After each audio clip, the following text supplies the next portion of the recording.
Hello students, हमारे YouTube channel biology mentor में आपका स्वागत है।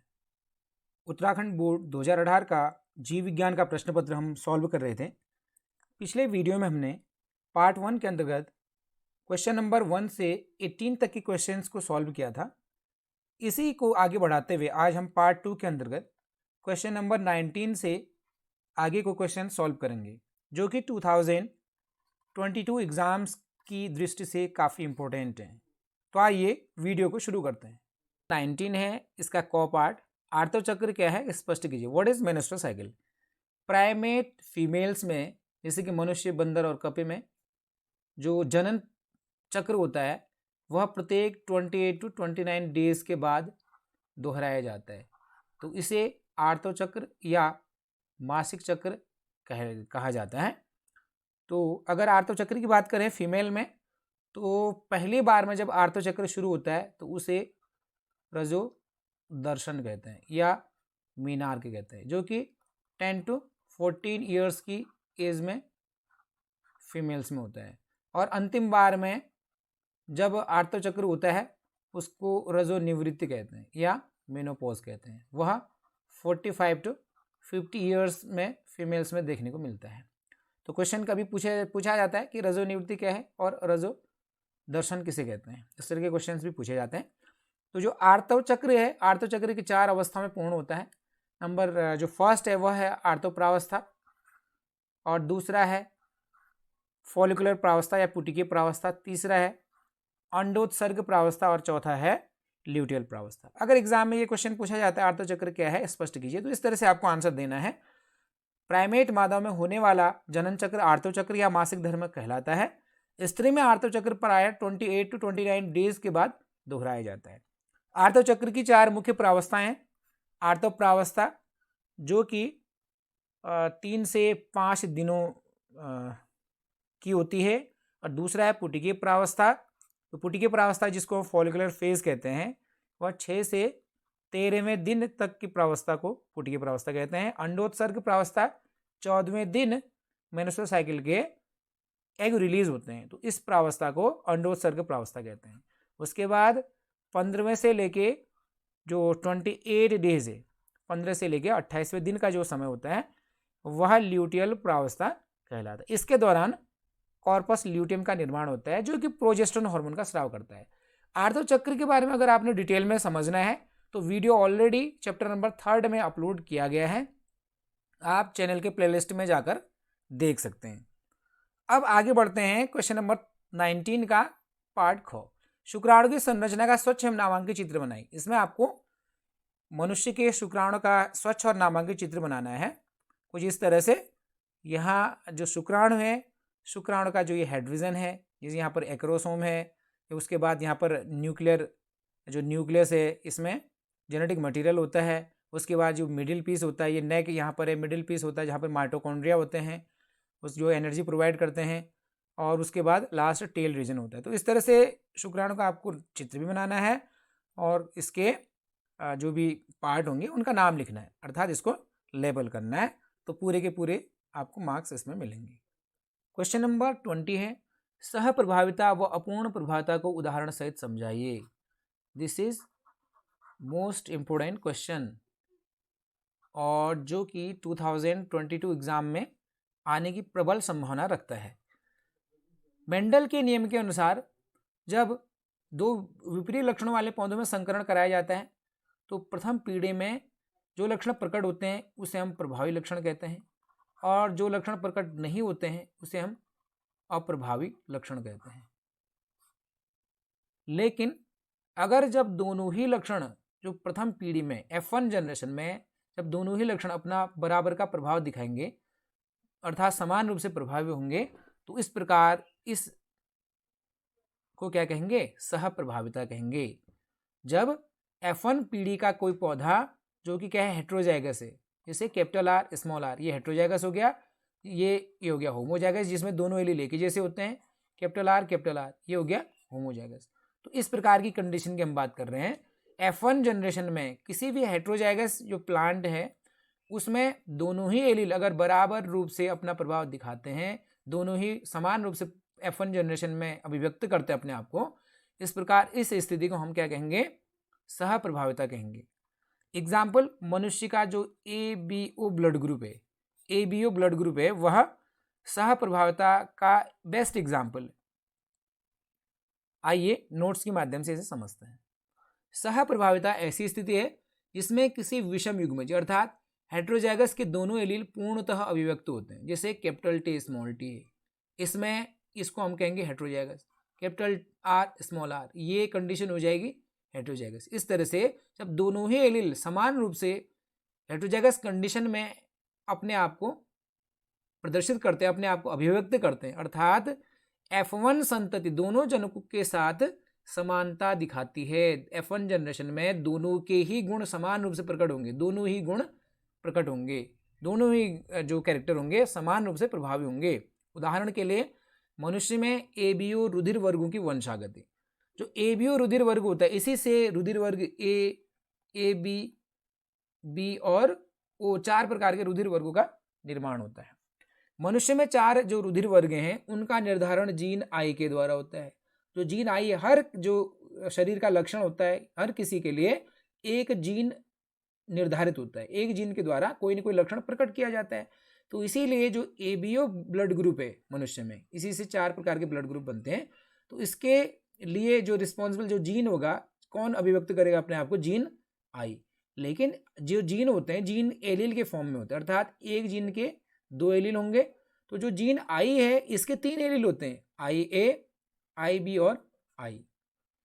यहाँ पर जो जीन I है, I के 3 एलील है, IA है, IA और IB प्रभावी होते हैं, जबकि ये I जो होता है वह अप्रभावी होता है। अर्थात IA तथा IB ये दोनों एलील प्रभावी होते हैं, जबकि I एलील अप्रभावी होता है। लेकिन किसी भी स्थिति में कभी भी केवल 2 एलील ही एक साथ पाए, ऐसा नहीं हो सकता है कि IA, IB और I ये तीनों एक जीन में 3 एलील के फॉर्म में उपस्थित हो, नहीं, कभी भी अधिकतम 2 एलील ही एक साथ उपस्थित होंगे। IA हो सकता है, IB हो सकता है, I हो सकता है, IB हो सकता है, IB हो सकता है, I। इस प्रकार से जब कभी भी ये जो एलील होंगे ये केवल 2 एलील ही एक साथ पाए जाएंगे। एलील IA तथा IB एलील I पर पूर्ण रूप से प्रभावी होते हैं, जबकि IA तथा I उपस्थित हों तो IA अभिव्यक्त हो। अर्थात कहने का तात्पर्य है कि जब IA और IB एक साथ उपस्थित हों तो दोनों समान रूप से प्रभावी होंगे। इसीलिए जो ब्लड ग्रुप होगा वह AB हो जाएगा। IA और जब I उपस्थित होंगे तो क्योंकि ये IA प्रभावी है, I अप्रभावी है, तो जो ब्लड ग्रुप होगा वह A होगा, और I जो B होगा वह भी I के ऊपर प्रभावी होगा। जब दोनों एक साथ उपस्थित हों तो ब्लड ग्रुप B होगा। तो यही चीज यहाँ पर लिखी हुई है, एलील IA तथा IB एलील I पर पूर्ण रूप से प्रभावी होते हैं, अर्थात IA तथा I उपस्थित हों तो IA अभिव्यक्त होगा, जिससे कि ब्लड ग्रुप A प्रदर्शित होगा।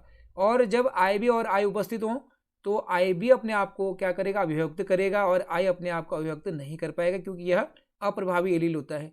जब IA तथा IB दोनों उपस्थित हों तो दोनों ही समान रूप से अभिव्यक्त करते हैं अपने आप को। यही घटना सह प्रभाविता कहलाती है। क्वेश्चन नंबर 20 का ही दूसरा पार्ट है, अपूर्ण प्रभाविता।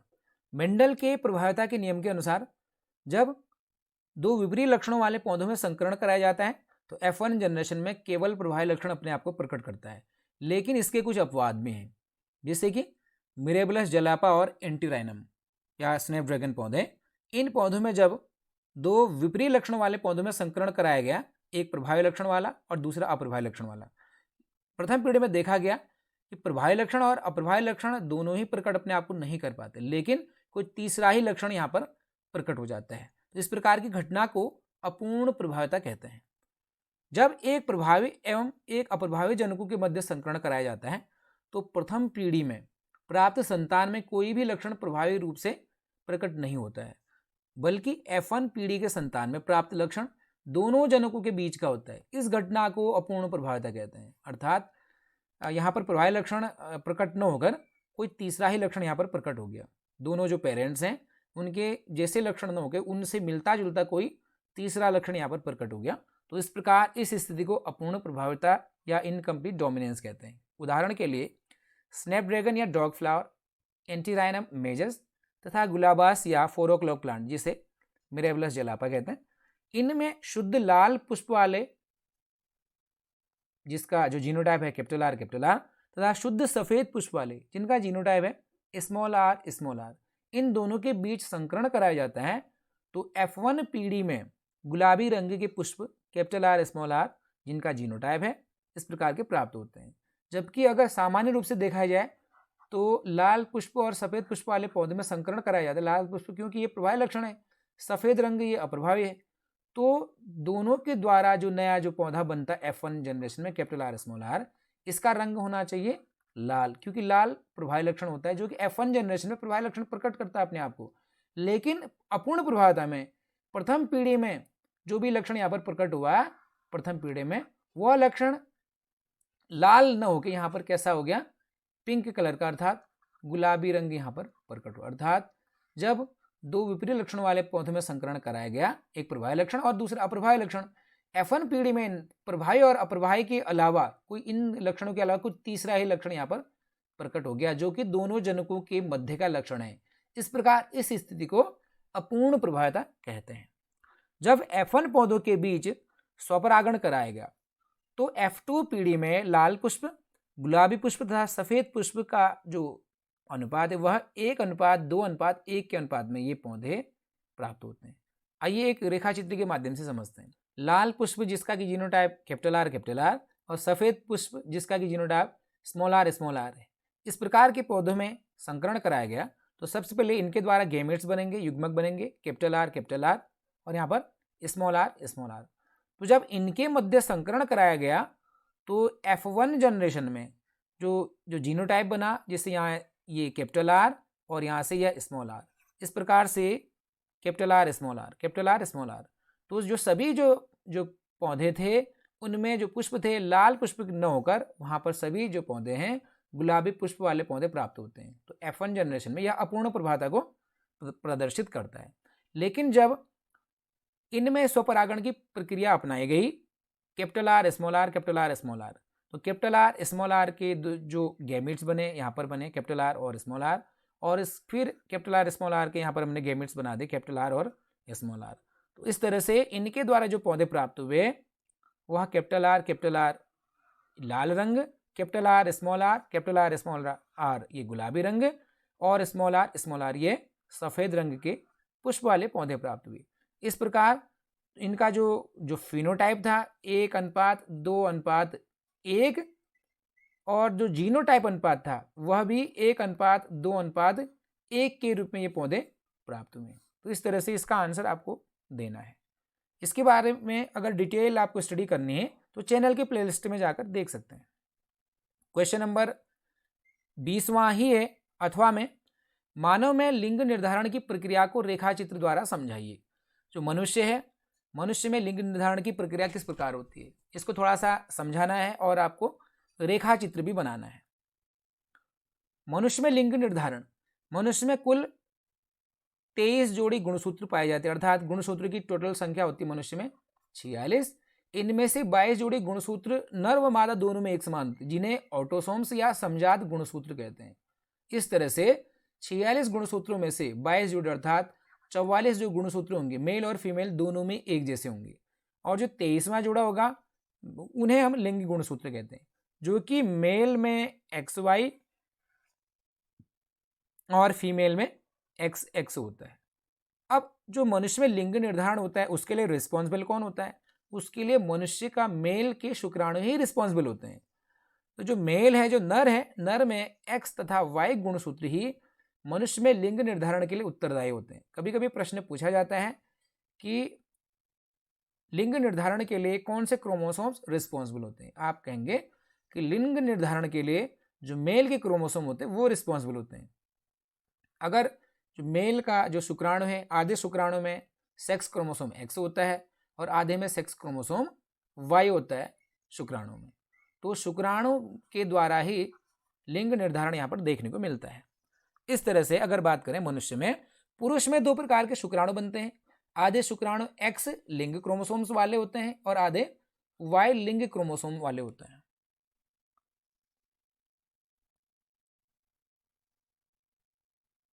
स्त्री में एक ही प्रकार के अंड का निर्माण होता है। जो अंडाणु बनते हैं फीमेल में एक ही प्रकार के बनते हैं, क्योंकि उसमें सेक्स क्रोमोसोम एक्स और एक्स होते हैं। तो आधे जो अंडाणु बनेंगे वो एक्स क्रोमोसोम वाले होंगे और आधे एक्स, अर्थात एक ही प्रकार के अंडाणु का निर्माण होता है। इन सभी अंडाणु में एक्स गुणसूत्र लिंग गुणसूत्र के रूप में होता है। यदि एक्स गुणसूत्र वाला शुक्राणु अंडाणु से संलयन करता है, क्योंकि ये शुक्राणु में एक्स है और अंडाणु में एक्स, तो दोनों जुड़ के हो जाएंगे एक्स और एक्स। इससे फीमेल का निर्माण अर्थात लड़की पैदा होती है। इसी प्रकार से अगर वाई गुणसूत्र वाला शुक्राणु एक्स गुणसूत्र वाले अंडाणु से मिलता है तो इनके द्वारा जो यहाँ पर क्रोमोसोम्स जुड़ेंगे या संलयन होगा क्रोमोसोम्स का, वो बनेंगे एक्स और वाई। इस प्रकार लड़का पैदा होता है। इस तरह से आप अब रेखाचित्र के द्वारा समझाएंगे। यहाँ पर दिया है पुरुष में क्रोमोसोम्स की संख्या होती है 46 और फीमेल में भी 46 होती है। तो आप लिख सकते हैं इसे 44 प्लस XY और फीमेल में भी 44 प्लस XX, इस तरह से आप लिख सकते हैं। या ऐसा न भी लिखें, सीधे सीधे पुरुष में क्रोमोसोम की संख्या आपने सेक्स क्रोमोसोम का लिख दिया जिक्र यहाँ पर XY और फीमेल में XX। जब युग्मक बनेंगे तो आधे शुक्राणु इस X क्रोमोसोम के साथ चले जाएंगे और आधे शुक्राणु के पास यह Y क्रोमोसोम पहुंच जाएगा। और इस प्रकार जो अंडाणु होंगे उसमें समान रूप से एक ही प्रकार के जो गुणसूत्र होंगे वो हो जाएंगे X गुणसूत्र और यहाँ पर X गुणसूत्र वाले अंडाणु बनेंगे। अब जब यह X गुणसूत्र वाला शुक्राणु अंडाणु के साथ संलयन करता है तो यहाँ पर XX अर्थात लड़की पैदा होगी। और यही दूसरे प्रकार के अगर अंडाणु के साथ इसका संलयन होता है तब भी XX अर्थात लड़की पैदा होगी। और अगर Y गुणसूत्र वाला शुक्राणु अंडाणु के साथ संलयन करता है तो यहाँ पर XY अर्थात लड़का पैदा होगा। इसी प्रकार से यह Y गुणसूत्र वाला शुक्राणु दूसरे अंडाणु अर्थात उसमें भी सेम सेक्स क्रोमोसोम में X, तो यहाँ पर XY अर्थात लड़का पैदा होता है। इसमें हमने देखा 50% चांसेज होते हैं मेल या बॉय के पैदा होने के और 50% जो संभावनाएं होती वह लड़की के पैदा होने के होती हैं। तो यह मानव में जो लिंग निर्धारण का है और 3 नंबर में तो आपको थोड़ा समझाना है और रेखा चित्र देना है तो आपको पूरे नंबर मिल जाएंगे। आगे बढ़ते हैं अगले क्वेश्चन की तरफ।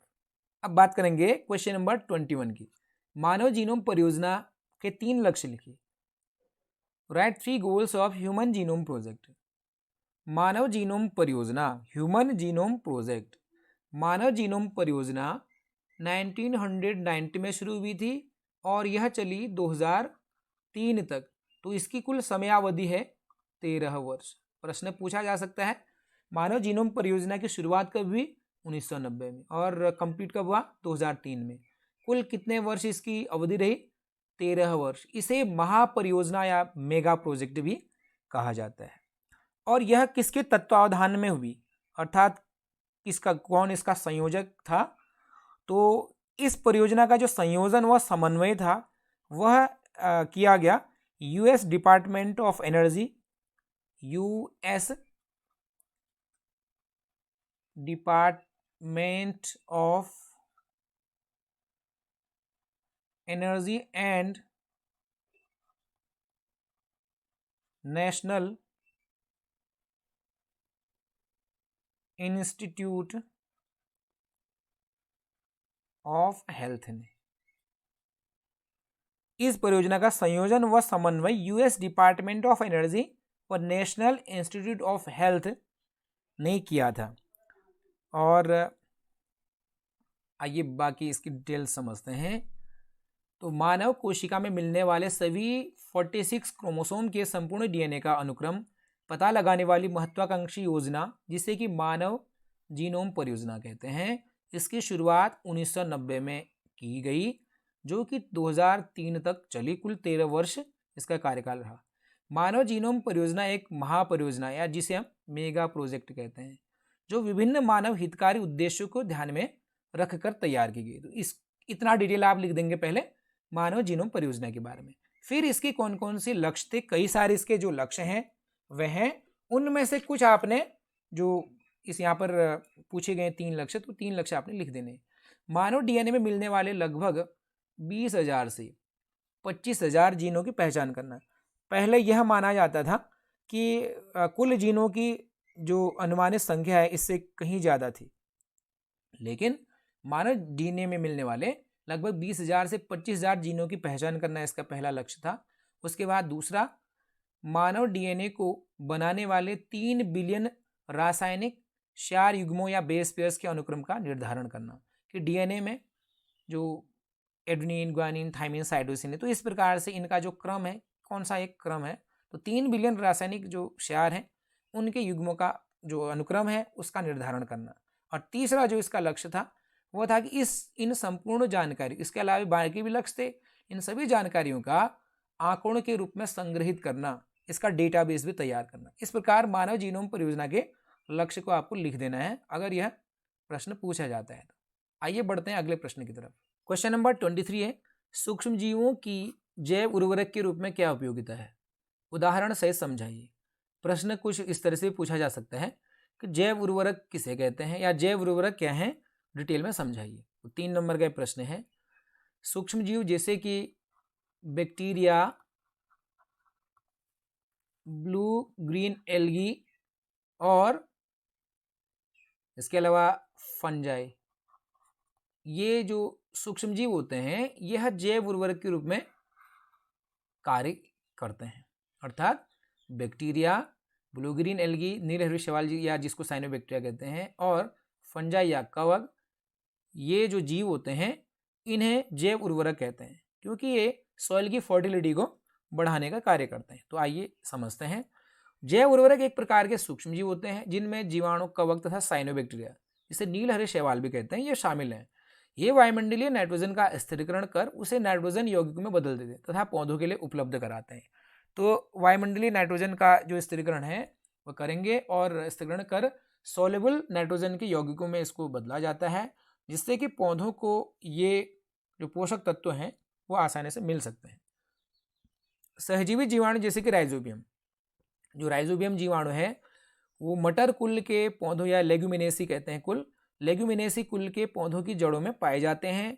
ये जहाँ पर मिलते हैं जड़ों में, वहाँ पर एक प्रकार की गांठें बन जाती है जिसे हम ग्रंथि कहते हैं, और इन ग्रंथियों के अंदर राइजोबियम नामक जीवाणु पाया जाता है। और राइजोबियम नामक जीवाणु में एक नाइट्रोजन को ग्रहण करने वाला एक एंजाइम पाया जाता है जिसको नाइट्रोजनेज कहते हैं। कभी कभी प्रश्न पूछा जाता है, नाइट्रोजनेज एंजाइम कहते हैं। यह नाइट्रोजनेज एंजाइम नाइट्रोजन को ग्रहण करने की क्षमता रखता है। और इसी तरह से जो मुक्तजीवी जो जीवाणु हैं, एजोटोबैक्टर और साइनोबैक्टीरिया जो कि ब्लू ग्रीन एल्गी हैं, इनके अंतर्गत एनाबिना, नोस्टॉक और ऑसिलेटोरिया आते हैं। ये नाइट्रोजन को ग्रहण करते हैं और उसका स्थिरीकरण करते हैं, और जो अवेलेबल नाइट्रोजन है वह पौधों को प्राप्त होती है। जो साइनोबैक्टीरिया होते हैं उनमें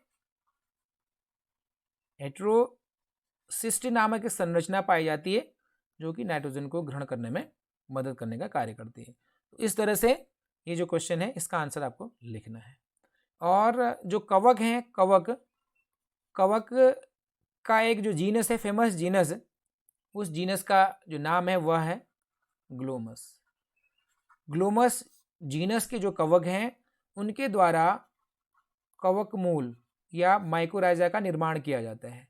और माइकोराइजा क्या होता है, जब कोई भी कवक जो उच्च वर्ग के पौधे हैं जैसे कि चीड़ है उनके जड़ों के साथ सहजीवी जीवन यापन करता है, तो इस प्रकार के सहजीवी संबंध को माइकोराइजा कहते हैं। यहाँ पर पौधे के द्वारा बन बनाया भोजन कवक को प्राप्त होता है और कवक बदले में जल और खनिज लवणों का अवशोषण कर उसको पौधों को सप्लाई करता है, खास करके फॉस्फोरस। प्रश्न कभी कभी पूछा जा सकता है कि माइकोराइजा में कवक के द्वारा मुख्य रूप से किस पोषक तत्व को या किस तत्व का अवशोषण कर पौधे को दिया जाता है, तो उसका आंसर हो जाएगा फॉस्फोरस। तो इस तरह से माइकोराइजा मृदा को फॉस्फोरस से समृद्ध करता है और वह फॉस्फोरस उच्च वर्ग के पौधों को प्राप्त होता है। क्वेश्चन नंबर 24 के 2 पार्ट हैं, क डीएनए व आरएनए और ख एक्सोन्यूक्लियस व एंडोन्यूक्लियस। इनमें 3 अंतर हमें बताना है। तो क्वेश्चन नंबर 24 का क पार्ट देखते हैं, डीएनए और आरएनए में अंतर। डीएनए और RNA, DNA deoxy ribo nucleic acid और आरएनए राइबो न्यूक्लिक एसिड। इसमें काफ़ी सारे अंतर यहाँ पर आप लोग समझेंगे। उनमें से केवल आपको एग्जाम में 3 ही लिखने होते हैं। डीएनए में डीऑक्सीराइबोज शर्करा पाई जाती है, आरएनए में राइबोज नामक पेंटोज शर्करा। तो डीऑक्सीराइबोज और राइबोज ये दोनों ही पेंटोज शर्करा होते हैं। तो डीएनए में डीऑक्सीराइबोज शर्करा और आरएनए में राइबोज शर्करा पाई जाती है। डीएनए मुख्य रूप से कहाँ मिलता है? केंद्रक के क्रोमोसोम में पाया जाता है, जबकि आरएनए कोशिका द्रव्य में और केंद्रिका दोनों में ही पाया जाता है।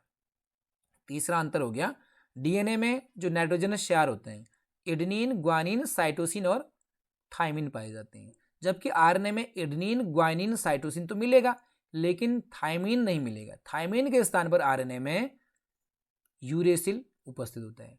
तो सेम चीजें हैं, एडेनिन, ग्वानिन और साइटोसिन तो दोनों में मिलेंगे और थाइमिन मिलेगा डीएनए में। थाइमिन के स्थान पर आरएनए में यूरेसिल पाया जाता है। तो चौथा अंतर हो गया, डीएनए अणु 2 श्रृंखलाओं का बना सीढ़ी सदृश संरचना होती है। इस प्रकार से डीएनए की संरचना ऐसी होती है, इस प्रकार के डीएनए डबल स्टैंडर्ड होता है, जबकि जो आरएनए होता है इसके अणु में केवल एक श्रृंखला पाई जाती है।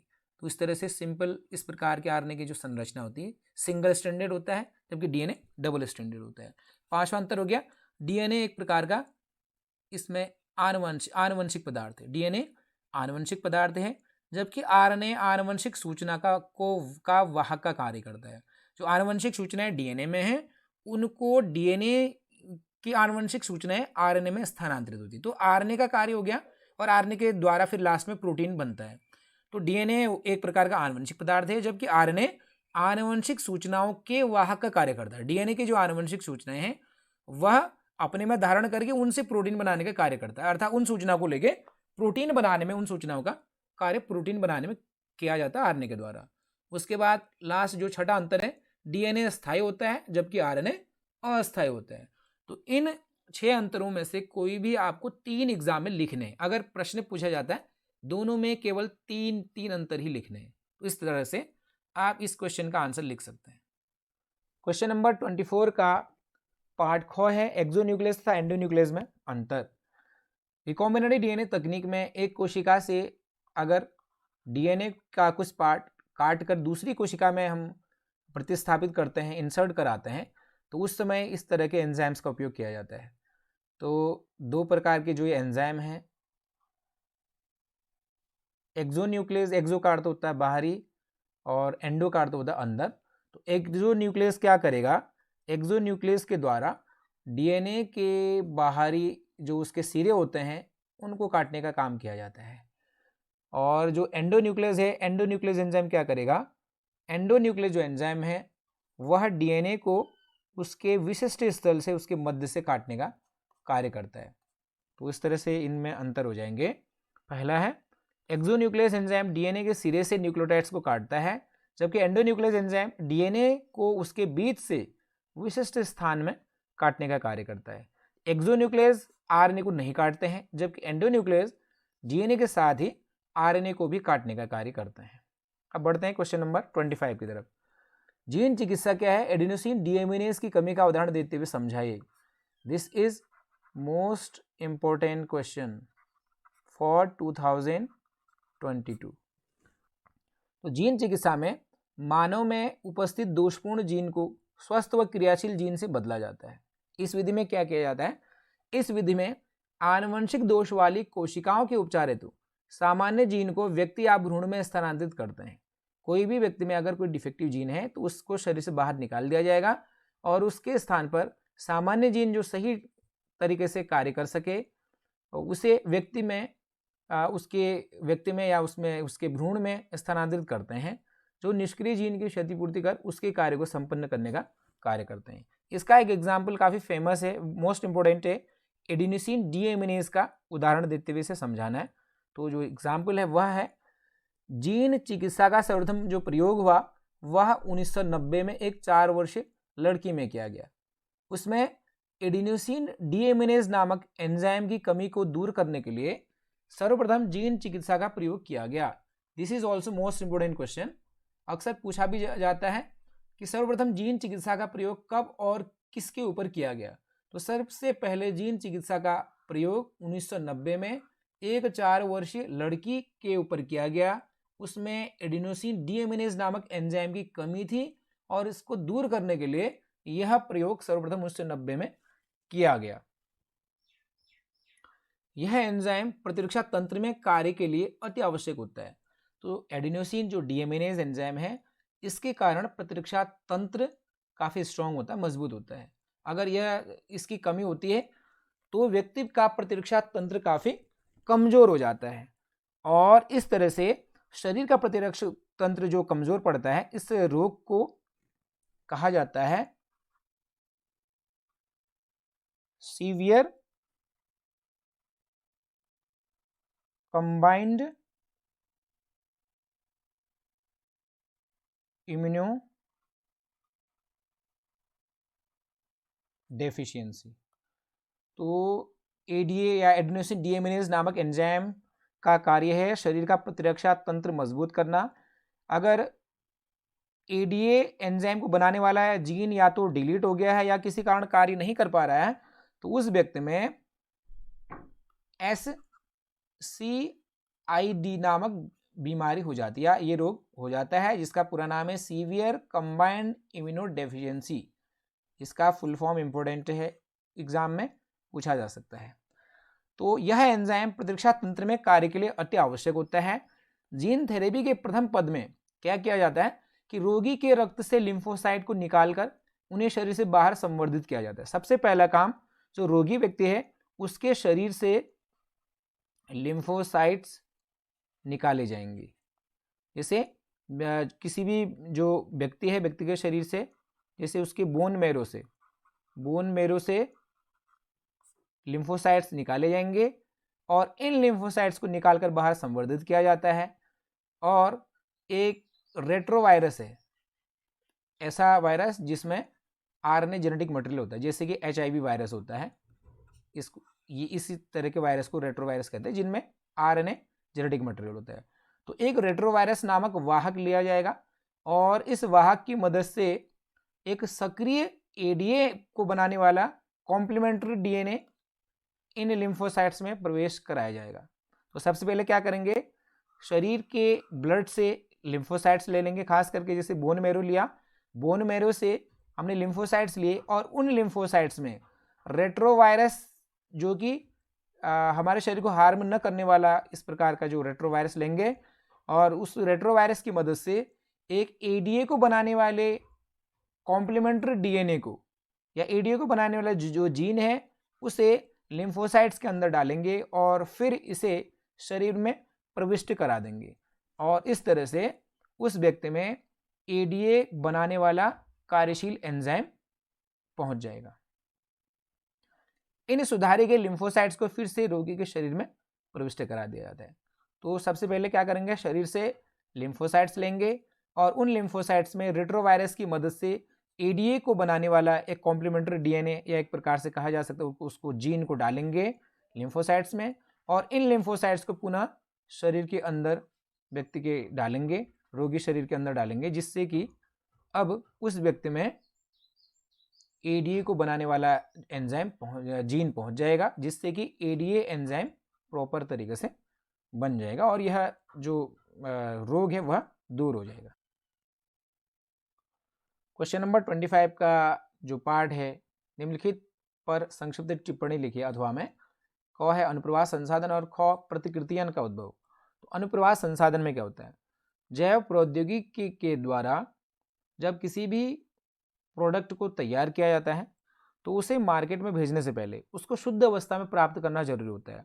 तो उसके लिए इस प्रक्रम में पृथक्करण, शुद्धिकरण और शोधन इस प्रकार के जो पद हैं ये शामिल होते हैं। तो इन्हें एक एक कर शुद्ध रूप में जब तक प्रोडक्ट प्राप्त नहीं हो जाता है इनको अपनाया जाता है। तो इस प्रकार इस पूरी प्रक्रिया को, जिसमें किसी भी प्रोडक्ट को मार्केट में पहुंचाने से पहले, मार्केट में भेजने से पहले उसका शुद्धिकरण किया जाता है, उसका पृथक्करण किया जाता है, तो इस प्रक्रिया को अनुप्रवाह संसाधन कहा जाता है। जैव प्रौद्योगिकी के द्वारा तैयार उत्पाद को बाजार में भेजने से पहले उसे कई प्रक्रमों से गुजारा जाता है। इन प्रक्रमों में पृथक्करण एवं शोधन सम्मिलित है। सेपरेशन और जो शोधन है वह सम्मिलित है और इसे सामूहिक रूप से अनुप्रवाह संसाधन या डाउनस्ट्रीम प्रोसेसिंग कहा जाता है। और अंत में उत्पाद को उचित परिरक्षक या प्रिजर्वेटिव के साथ संरक्षित किया जाता है, उसके साथ उसको रखा जाता है। तो दूसरा इसका जो पार्ट है वह है प्रतिकृतियन का उद्भव या ओरिजिन ऑफ रेप्लिकेशन। प्लाज्मिड या वाहक का वह स्थान जहां से प्रतिकृतिकरण का प्रारंभ होता है प्रतिकृतियन उत्पत्ति स्थल या ओरिजिन ऑफ रेप्लिकेशन कहा जाता है। ओरी का उपस्थित होना किसी भी वाहक का आवश्यक गुण है। अगर किसी विजातीय डीएनए के कोई खंड इस अनुक्रम से जोड़ दिया जाए तो वह पोषी कोशिका के अंदर प्रतिकृतियन या प्रतिकृतिकरण कर सकता है। जैसे कोई भी प्लाज्मिड या वाहक है, उस प्लाज्मिड या वाहक में कोई ऐसा स्थल होता है जहां पर बाहरी डीएनए को जोड़ा जाए तो और इस प्लाज्मिड को, इस वेक्टर को अगर किसी पोषी कोशिका के अंदर डाला जाए तब जाके बाहरी डीएनए रेप्लिकेशन की प्रक्रिया को करेगा, अन्यथा नहीं। तो इसीलिए इस स्थान को ORI या ओरिजिन ऑफ रेप्लिकेशन कहा जाता है। तो इसी स्थान पर, किसी प्लाज्मिड के इसी स्थान पर, जिस स्थान को हमने ORI कहा, ओरिजिन ऑफ रेप्लिकेशन, इसी स्थान पर ही हम कोई बाहरी डीएनए अटैच कराएंगे, इंसर्ट कराएंगे, जिससे कि उसमें रेप्लिकेशन की प्रक्रिया होस्ट सेल के अंदर हो सके। तो इस प्रकार का स्थल प्लाज्मिड में प्रतिकृतियन का उद्भव या ओरिजिन ऑफ रेप्लिकेशन कहा जाता है। क्वेश्चन नंबर 26 है, कृषि के क्षेत्र में जैव प्रौद्योगिकी के कोई 3 उपयोग लिखिए। तो जैव प्रौद्योगिकी के उसका सबसे मुख्य उपयोग है कृषि के क्षेत्र में पारजीनी पादपों का निर्माण, पारजीनी पादपों का निर्माण, या इसको कह सकते हैं आप, इनको कहेंगे ट्रांसजेनिक प्लांट्स का निर्माण। ट्रांसजेनिक प्लांट्स किसको कहेंगे? कोई पादप है, अगर इस पादप में बाहर से कोई जीन उपस्थित है, बाहर का कोई जीन इस पादप के अंदर है, तो इस पादप को हम कहेंगे ट्रांसजेनिक प्लांट या पारजीनी पादप। तो पारजीनी पादप बनाने के कई उद्देश्य हैं और कई इनके लाभ हैं। तो इसी क्रम में पहला जो इसका उपयोग है वह है कीटरोधी पादपों का निर्माण। कीटरोधी पादपों का निर्माण। एक जीवाणु है जिसका नाम है बैसिलस थुरिनजिएंसिस नामक जीवाणु। यह जो बैसिलस थुरिनजिएंसिस नामक जीवाणु है, इसमें एक जीन है जिसका नाम है क्राइजीन। यह क्राइजीन क्या करेगा? एक प्रोटीन बनाता है जिसका नाम है क्राई प्रोटीन, और यह विभिन्न प्रकार के कीटों के लिए एक विष का कार्य करता है जिसे हम जीव विष कहते हैं।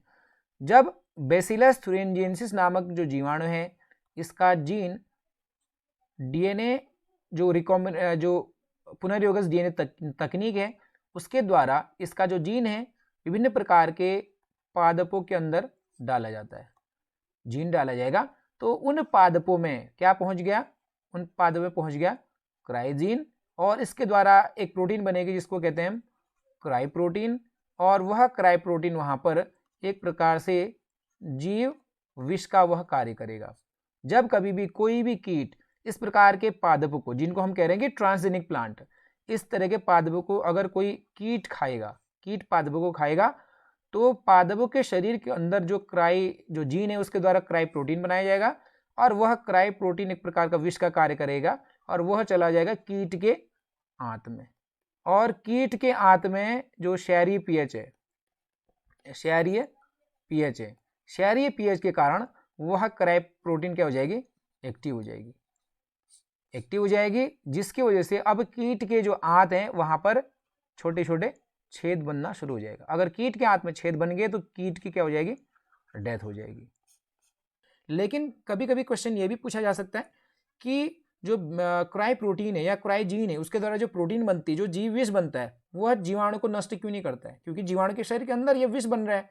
वहां आंसर ये हो जाएगा कि जीवाणु के शरीर के अंदर यह इनएक्टिव फॉर्म में रहता है, सक्रिय नहीं रहता है, क्योंकि वहां पर क्षारीय माध्यम नहीं है। तो जैसे ही उसको क्षारीय माध्यम बनेगा तब जाके यह एक्टिव हो जाएगा। वह कहाँ मिलेगा? वह कीट के आंत के अंदर मिलेगा। तो इस तरह से आपको अगर डिटेल में आएगा तो यह आंसर लिखना है। तो पहला कीटरोधी पादपों का निर्माण ये कंप्लीट हो गया है। और दूसरा है लवण व सूखा सहन करने वाली किस्मों का उत्पादन। जैव प्रौद्योगिकी के माध्यम से लवण सहन कर सकने वाली फसल की किस्मों को विकसित किया गया है। इसमें तंबाकू, टमाटर तथा धान्य फसलें शामिल हैं। चावल की विकसित किस्मों में IR42, IR43 लवण सहन करने वाली किस्में हैं। सूखा सहन करने वाली किस्में टमाटर, गेहूं आदि फसलें ये भी बनाई गई हैं, तो ये भी आप याद कर लेंगे। तीसरा है पोषण क्षमता में वृद्धि।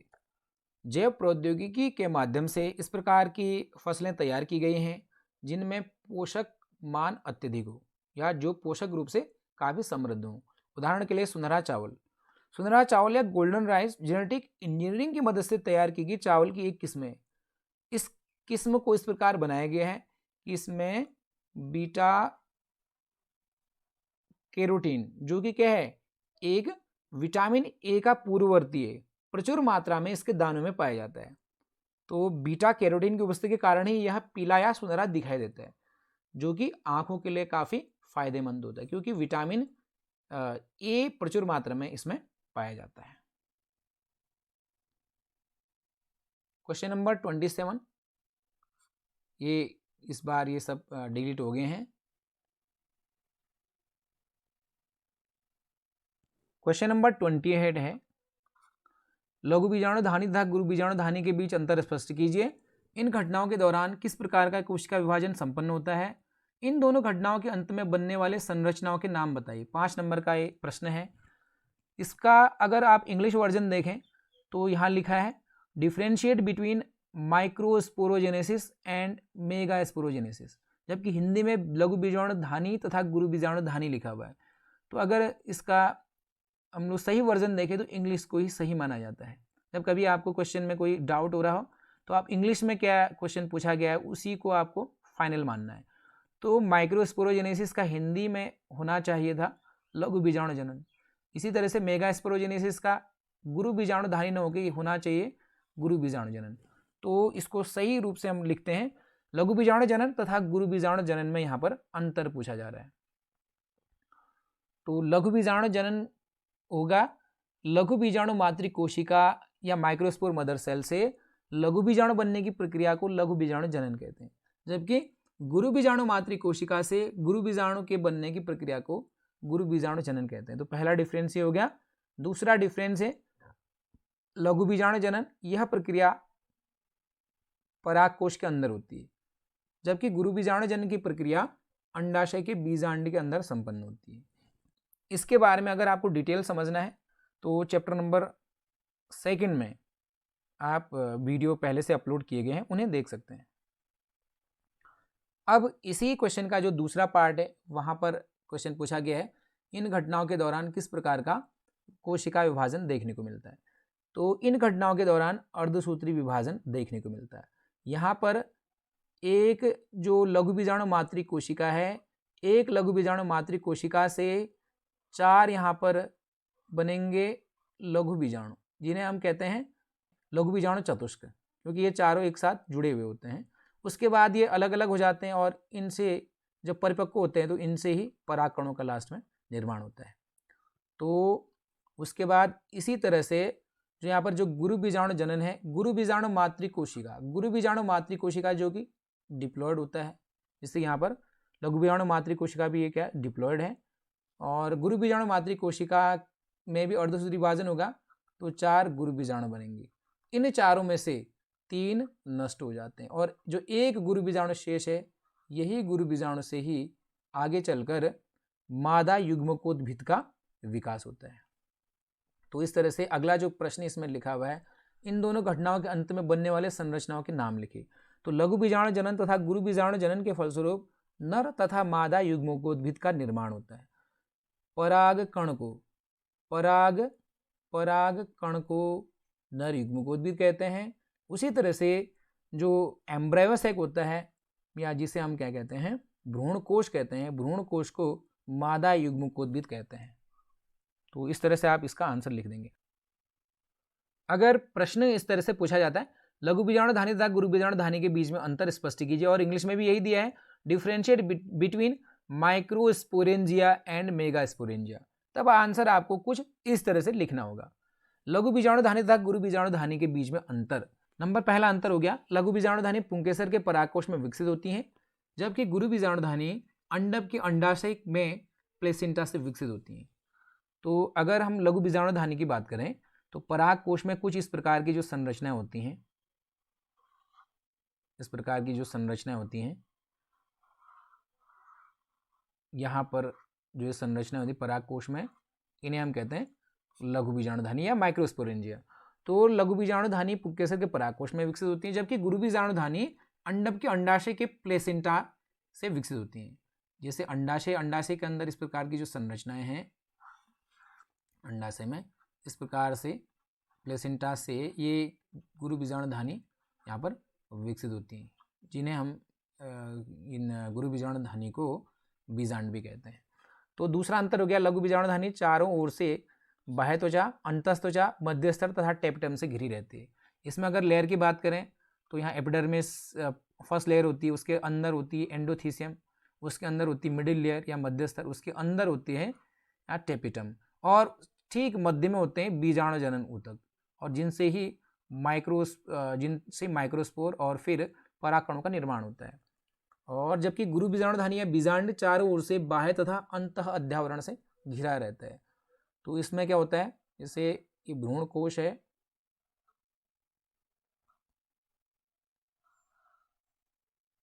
इस प्रकार से, तो ये हो गया बाह्य अध्यावरण, ये हो गया अंतः अध्यावरण, और ये अंदर वाले संरचना ये भ्रूण कोश है। तो इस प्रकार से ये पूरी जो संरचना ये है बीजांड की संरचना। अनेक लघु बीजाणु मातृ कोशिकाओं से अर्धसूत्री विभाजन के द्वारा असंख्य परागकण बनते हैं। लघु बीजाणु मातृ कोशिका में अर्धसूत्री विभाजन के द्वारा लघु बीजाणु और उसके बाद उन्हीं से ही परिपक्व होकर आगे परागकणों का निर्माण होता है। और इसी तरह से जो गुरु बीजाणु मातृ कोशिका है उससे भी अर्धसूत्री विभाजन के द्वारा 4 अगुणित गुरु बीजाणु बनते हैं, जिनमें से 3 नष्ट हो जाते हैं और एक जो फंक्शनल होता है उसे क्या कहते हैं, उसी से ही मादा युग्मकोद्भिद या भ्रूण कोश का निर्माण होता है। तो इस तरह से लघु बीजाणुधानी और गुरु बीजाणुधानी में अंतर आप अगर एग्जाम में पूछा जाए तो लिख सकते हैं। अब बात करेंगे क्वेश्चन नंबर 28 की। क्वेश्चन नंबर 28 है, शुक्र जनन एवं अंडे जनन को आरेखीय चित्रों की सहायता से समझाइए। तो शुक्र जनन है, वृषण की शुक्रजनक नलिकाओं की कोशिका में अर्धसूत्री विभाजन के फलस्वरूप शुक्राणुओं के निर्माण की प्रक्रिया को शुक्रजनन कहते हैं। इसी तरह से अंडाशय में अंडाणु के निर्माण की प्रक्रिया को अंडजनन या ऊजेनेसिस कहते हैं। तो उसके बाद आरेखीय चित्र के द्वारा इन्हें समझाना है। शुक्राणु का निर्माण वृषण में शुक्रजनक नलिकाओं के अंदर होता है। वहाँ पर शुक्राणु जन कोशिकाएं होती हैं या जिन्हें हम स्पर्मेटोगोनिया कहते हैं, जो कि डिप्लॉयड होती हैं। 2n नंबर ऑफ इसमें क्रोमोसोम होते हैं और लगातार इनमें समसूत्री विभाजन होता है, जिससे इनकी संख्या बढ़ती रहती है और विभेदीकरण के बाद यह परिवर्तित होती हैं प्राथमिक शुक्र कोशिकाएं या जिन्हें हम प्राइमरी स्पर्मेटोसाइट कहते हैं। यह भी डिप्लॉयड होती हैं और जिनमें प्रथम और दूसरी विभाजन के फलस्वरूप ये द्वितीयक शुक्राणु कोशिकाओं में बदलती हैं, जिन्हें हम सेकेंडरी स्पर्मेटोसाइट कहते हैं। यह हैप्लॉयड कोशिकाएं हो जाती हैं और जिनमें मियोसिस सेकेंड के बाद ये शुक्राणु प्रसव या शुक्राणु पूर्व कोशिकाओं में बदल जाती हैं, जिन्हें हम स्पर्मेटिड भी कहते हैं। यह भी हैप्लॉयड होते हैं, जो कि गोल आकार की यहाँ पर दिखाई गई हैं और अब इनमें विभेदीकरण के द्वारा ये शुक्राणु में बदल जाती हैं और इस तरह से ये भी क्या होती हैं, हैप्लॉयड होती हैं। तो क्वेश्चन कभी कभी पूछा भी जाएगा कि इस तरह से इन संरचनाओं के बारे में आपको बताना होगा कि कौन कौन सी हैप्लॉयड कोशिकाएं और कौन सी डिप्लॉयड कोशिकाएं होती हैं। तो ये आंसर कंप्लीट हो गया। दूसरा, हाँ, इसी को आप यहाँ पर इंग्लिश में इसके नेम दिए गए हैं। तो सबसे पहले स्पर्मेटोगोनिया, जो कि एक डिप्लॉयड सेल है, द्विगुणित कोशिका है, उसमें माइटोसिस होगी और डिफ्रेंशिएशन के बाद यह प्राइमरी स्पर्मेटोसाइट में बदल जाएंगी, जो कि डिप्लॉयड होती हैं सेल। और फर्स्ट मियोसिस या फर्स्ट मियोटिक डिवीज़न के बाद ये सेकेंडरी स्पर्मेटोसाइट में बदल जाती हैं, जो कि यहाँ पर कोशिकाएं होती हैं ये हैप्लॉयड। और सेकेंड मियोटिक डिवीज़न के बाद यह स्पर्मेटिड्स में बदल जाती हैं, जो कि स्फेरिकल स्ट्रक्चर की होती हैं। और फिर इसमें फिर डिफ्रेंशिएशन होता है और स्पर्मेटोजोआ या स्पर्म में इनका फॉर्मेशन हो जाता है। इस पूरी प्रक्रिया को स्पर्मेटोजेनेसिस कहते हैं या शुक्र जनन कहते हैं। अब है ऊजेनेसिस। ऊजेनेसिस या अंडजनन। अंडजनन की प्रक्रिया की शुरुआत होती है अंडजननी कोशिका से, जो कि है डिप्लॉइड कोशिका। इसी को हम उगोनिया भी कहते हैं। इसमें समसूत्री विभाजन और विभेदीकरण के फलस्वरूप कुछ आकार में बड़ी कोशिका का निर्माण होता है, जिसे हम प्राथमिक अंडक कहते हैं। यह भी डिप्लॉइड सेल है। इसमें मियोसिस फर्स्ट मियोसिस होगा, तो इससे दो कोशिकाएं बनेंगी। एक कोशिका काफ़ी आकार में छोटी होती है, जिसे हम फर्स्ट पोलर बॉडी या प्रथम ध्रुवीय पिंड कहते हैं, जो बाद में नष्ट हो जाता है। और जो दूसरी कोशिका बनी वह बना द्वितीयक अंडक, या जिसे हम सेकेंडरी oocyte कहते हैं। और पुनः सेकेंडरी oocyte में मियोसिस सेकेंड कंप्लीट होगा, उसके द्वारा पुनः दो कोशिकाएं बनेंगी। एक बनेगा काफ़ी छोटे आकार की कोशिका, जिसे सेकेंड पोलर बॉडी कहते हैं, वो बाद में नष्ट हो जाएगा। और दूसरा अंडाणु या ओवम का यहाँ पर निर्माण हो जाता है। तो इस तरह से आपको ये रेखा चित्र बनाना है। इसी को इंग्लिश में आप अगर करना चाहें तो यहाँ पर इससे कर सकते हैं। उगोनिया, यहाँ पर 2n नंबर ऑफ क्रोमोसोम, ये डिप्लॉइड सेल है। माइटोसिस होगी, डिफ्रेंशिएशन होगा, और प्राइमरी oocyte इससे बनेगा, जो पुनः डिप्लॉइड नंबर ऑफ क्रोमोसोम इसमें होंगे, डिप्लॉइड सेल है। और फर्स्ट मियोसिस अगर इसमें होता है तो दो अलग अलग प्रकार की जो सेल्स बनती हैं, और फर्स्ट पोलर बॉडी जो बाद में डिजनरेट हो जाता है, और दूसरा सेकेंडरी oocyte जो कि हैप्लोइड नंबर ऑफ क्रोमोसोम इसमें होते हैं। और पुनः इसमें मियोसिस सेकेंड जब कंप्लीट होती है तो सेकेंड पोलर बॉडी जो कि बाद में डिस्ट्रॉय हो जाता है, और ओवम का यहाँ पर निर्माण हो जाता है, जो कि हैप्लोइड नंबर ऑफ क्रोमोसोम होते हैं। और अगर इस स्पर्मेटोजेनेसिस और oogenesis के बारे में आपको डिटेल स्टडी करनी है तो चैप्टर नंबर 3 में चैनल के प्लेलिस्ट में जाकर आप देख सकते हैं। अंडजनन और शुक्रजनन को आप डिटेल में वहाँ से वीडियो देख सकते हैं। बढ़ते हैं अगले क्वेश्चन की तरफ। क्वेश्चन नंबर 29 है, जैव विकास की कोई 5 प्रमाणों का विवरण दीजिए। This is deleted question. और डार्विनवाद की संकल्पनाएं, ये भी डिलीट हो गया है। और जो ख पार्ट है, आनुवंशिक कूट की प्रमुख विशेषताएं लिखी, तो काफ़ी इंपॉर्टेंट है, ये पूछा जा सकता है। आनुवंशिक कूट की प्रमुख विशेषताएं, आइए बात करते हैं आनुवंशिक कूट की। आनुवंशिक जो कूट है उसकी कुछ विशेषताएं इस तरह से हैं। आनुवंशिक कोडों की कुल संख्या 64 होती है। इसमें 61 जो कोडोन होते हैं, 20 अलग अलग प्रकार के अमीनो अम्लों को कोड करते हैं, और जो शेष 3 कोडोन होते हैं वो किसी भी अमीनो अम्ल को कोड नहीं कर देते, इन्हें स्टॉप कोडोन कहते हैं। तो पहला आप विशेषताएं ले सकते हैं। अगर हम बात करें आनुवंशिक कूट की, तो mRNA में उपस्थित 3 न्यूक्लियोटाइडों का जो एक पेयर बनता है 3 न्यूक्लियोटाइड का, वह एक अमीनो अम्ल को कोड करता है, और इसी को हम आनुवंशिक कूट या जेनेटिक कोड कहते हैं। तो इसकी दूसरी विशेषता है जेनेटिक कोड त्रिक होते हैं, या ये ट्रिपलेट फॉर्म में होते हैं। हमेशा 3, जैसे UUU है, या UAG है, UGG है, इस तरह से 3 नाइट्रोजनस जो 3 न्यूक्लियोटाइड्स का एक जोड़ा बनता है। तो जेनेटिक कोड हमेशा क्या होता है, त्रिक होते हैं या ट्रिपलेट होते हैं, अर्थात एक अमीनो अम्ल को कोड करने वाले कोडोन 3 अक्षर या क्षारक के होते हैं। उदाहरण के लिए UUU, UAG, UGA आदि। दूसरा कैरेक्टर ये हो गया। तीसरी इसकी विशेषता है जेनेटिक कोड कॉमा रहित होते हैं। एक अमीनो अम्ल के कोडोन व उसके आगे वाले अमीनो अम्ल के कोडोन के बीच कॉमा नहीं होता है। कोड निरंतरता उस समय तक बनी रहती है जब तक कि कोडिंग संदेश समाप्त नहीं हो जाता है। तो इस तरह से यहाँ पर जैसे आप देखेंगे UUU, इसके बीच में आपको ऐसे अलग से कॉमा लगाने की ऐसे ज़रूरत नहीं होती। अंडरस्टूड होता है। स्टार्ट के जो 3 कोडोन होंगे वह एक जेनेटिक कोड को प्रदर्शित करेंगे, अगले 3 दूसरे जेनेटिक कोड को प्रदर्शित करेंगे, और तीसरा जो यहाँ पर है तीसरा जेनेटिक कोड ही हो गया। तो इसीलिए जेनेटिक कोड क्या होते हैं, कॉमा रहित होते हैं, इनके बीच में कॉमा लगाने की आवश्यकता नहीं होती है। चौथा इसकी विशेषता है आनुवंशिक कूट अपह्रासित या डिजनरेट होते हैं। कुछ अमीनो अम्लों के लिए एक से अधिक कोडोन होते हैं, कुछ अमीनो अम्लों के लिए एक से अधिक कोडोन होती है। इसी गुण को इसके क्या कहेंगे कि आनुवंशिक कूट अपह्रासित या डिजनरेट होते हैं। कुछ अमीनो अम्ल के एक से ज़्यादा कोडोन होते हैं, जैसे फिनाइल एलेनिन के कोडोन हैं UU और UUC। इस तरह से अन्य जो अमीनो अम्ल हैं उनके भी एक से अधिक कोडोन हैं।